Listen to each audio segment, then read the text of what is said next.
Então, pessoal, esse vídeo que eu tô gravando agora é o primeiro de uma série de vídeos que eu vou estar trazendo aqui pra vocês, relacionado às perguntas que fazem no meu Stories, que deixam lá na caixinha de perguntas diariamente. Então eu vou respondendo algumas por lá, mas aquelas que eu acho muito polêmicas e que merecem um conteúdo melhor explanado, eu vou trazer em vídeos maiores pra vocês conseguirem assimilar, né? Então vai ser sempre em torno das questões que mais circulam e a gente vai desenvolvendo um pouquinho melhor.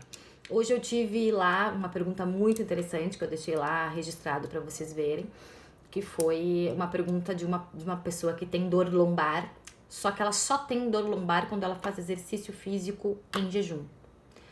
E aí eu entrei em contato com essa pessoa, quis me inteirar um pouquinho melhor do caso, para poder explanar de uma forma melhor, legal aqui para vocês, uma coisa que acontece demais, né? O que mais acontece dentro desses tratamentos, ou dessas aulas, ou desses indicativos de exercícios e programas, enfim, são os erros nos sintomas, na verdade, quer dizer, os sintomas que te dão um erro de diagnóstico e, consequentemente, vão te levar a um erro de tratamento. E por que é tão importante avaliar os sintomas e testar todas as possibilidades, né? Por exemplo, situação 1, vamos avaliar de forma somente músculo-esquelética, né? Vamos então ali intervir na lombar, vamos trabalhar uma liberação de quadrado lombar, vamos inserir técnicas de ventosoterapia para desaderência possíveis que tu tenha detectado ali e não avaliar de uma forma mais sistêmica, ou seja, vísceras, né? Que sejam órgãos, né? Essa região aqui comporta quais tipos de vísceras? Qual é o histórico dessa pessoa em relação a isso?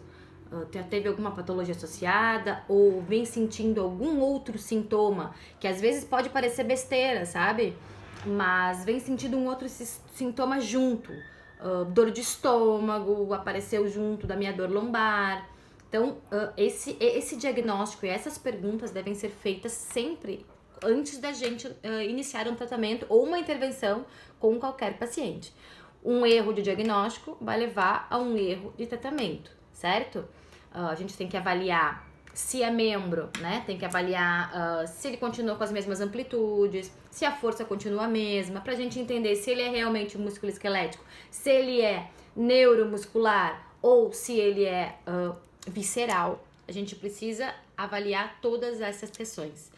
A situação 1 que eu vou colocar pra vocês hoje, que é essa paciente que me chamou muito a atenção, né?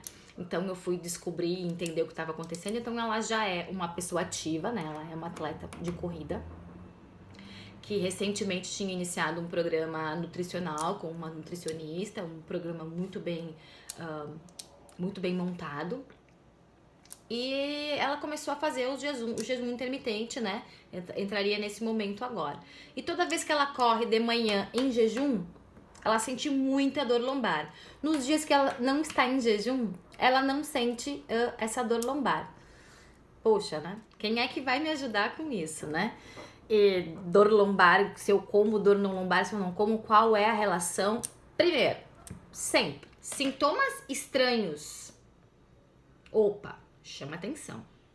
Associados, claro, né? Sempre que eu tenho isso, eu tenho isso. Sempre que eu tenho dor lombar na corrida, eu estou em jejum. Alguma coisa, alguma relação tem. Se tratando de vísceras e órgãos, vamos pensar, né? Região lombar, jejum, estômago, né? Pela manhã ele tá um pouco mais aderido, né? Mais contraído. Tá. Existe algum medicamento associado? Segunda pergunta. Existe. Não existia ou, né? Vamos anotando. Existe alguma patologia associada? Ela me disse, olha. Quando ela me disse, olha, eu digo, lá vem. Eu tive úlcera, né? Eu tenho uma hérnia de hiato, eu tive uma ulceração, eu tenho gastrite nervosa e é a única coisa que eu tenho. Opa, peraí. Eu tenho úlcera, tive gastrite nervosa, tenho hérnia de hiato, sistema digestivo, jejum. Faz pouco tempo que começou o jejum? Faz. Faz pouco tempo que começou a prática de exercício físico no jejum? Sim. Então vamos analisar. Qual é qual é o medicamento que tá fazendo uso? Aí eu usava o medicamento X indicado pelo meu médico para as minhas dores estomacais, né? Pra minha úlcera. E eu não tô mais tomando, porque ficou legal, eu me sinto bem sem não estar mais fazendo uso do medicamento que fazia. Segundo ponto, né? Alguma coisa também já modificou nessa rotina. E assim a gente foi dialogando, né? Conversando, e eu fui entendendo e fui percebendo uma reação muito, muito normal, né? De referir na coluna lombar. Ou seja, toda vez que ela estava em jejum, né, o processo ulcerativo dela, a gastrite dela, então fazia uma aderência ali estomacal, né, aderia, empurrava, pressionando através de gases, e isso acontece demais, a região lombar.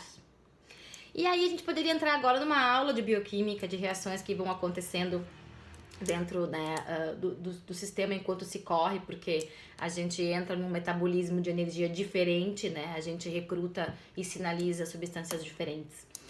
Então tá aí, eu disse pra ela, vamos tentar fazer essa corrida, mas vamos tentar primeiro retornar ao teu médico, teu gastro, e explicar pra ele esse processo que tu tá fazendo junto com a tua nutricionista e que quer realizar esses testes junto comigo.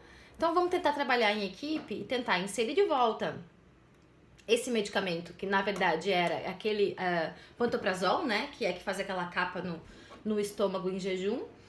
Vai, de certa forma, dar uma inflada no estômago ali, vai te proteger de empurrar esse movimento de empurrar do estômago e que pressiona, né, a lombar alta, e essa falsa sensação de ter uma dor muscular. Bingo! Então, o que eu queria passar aqui para vocês é que o diagnóstico, ele é muito mais completo e muito mais complexo do que a pessoa aparecer na sua clínica dizendo, tô com dor, resolve. Então, a gente tem que estudar o paciente, o aluno, e isso eu falo em programas de personal trainer, em programas de exercício, em programas de prevenção, em programas de reabilitação. Entender o aluno como um todo, entender as patologias, entender os usos de medicamento, os sintomas. Então, porque erro de diagnóstico vai dar erro de tratamento, consequentemente, erro de programa. O que estava acontecendo com essa atleta? Ela não estava mais querendo ir correr de manhã, porque ela ficava com muita dor lombar.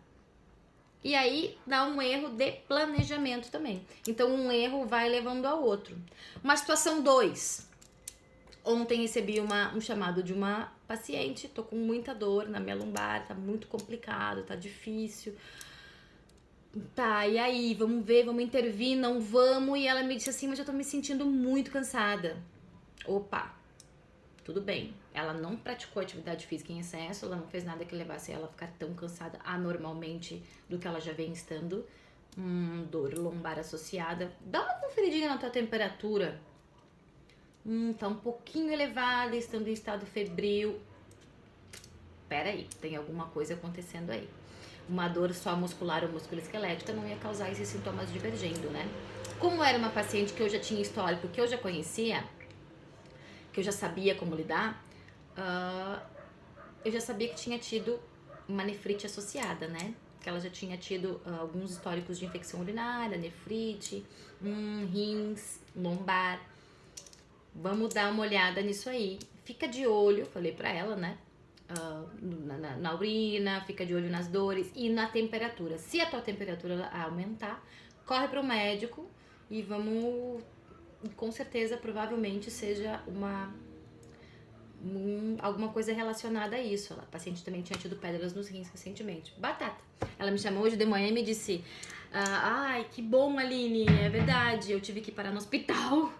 Ainda bem que nós não intervimos, porque se eu tivesse intervido naquela paciente naquele momento, eu teria mascarado bastante aquele sintoma de dor, aquele quadro de dor que talvez fosse importante para o médico que atendeu ela lá no hospital entender o quadro. Eu poderia ter mascarado um pouquinho as reações sensíveis ali, subcutâneas, né, as ligações ali, e ela talvez amenizasse essa dor e não tivesse ido procurar um médico a tempo.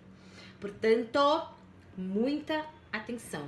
O profissional que tratar você, que cuidar de você, ele deve ser completo. Ele deve mostrar o entendimento total do ser humano, ele deve te mostrar isso, de como ele sabe como intervir com você, de como ele te entende, de como ele te conhece. Isso tem que ser exigido, Porque num tratamento com qualquer tipo de intervenção, a gente merece ser respeitado, certo? Eu vou produzir uma série de conteúdos sobre isso, mas eu acho que esse é um primeiro pra gente começar a entender o quanto é importante essa visão macro, né? Do ser humano como um todo, essa visão wellness, essa visão de bem-estar entre cabeça, corpo, entre tudo fluindo e a gente conseguir entender que uma coisa encaixa na outra. E aí a gente conseguir dar e oferecer para o nosso cliente, para o nosso paciente, para o nosso aluno, o melhor programa de exercício físico, o melhor tratamento, a melhor reabilitação e as melhores dicas sempre. E sempre podendo ajudar e melhorar a vida das pessoas. Tá bem? Espero ter ajudado e oferecido um conteúdo de qualidade. Eu tô sempre à disposição. Querendo me chamar é só entrar em contato. Um beijo e um ótimo final de semana para todo mundo.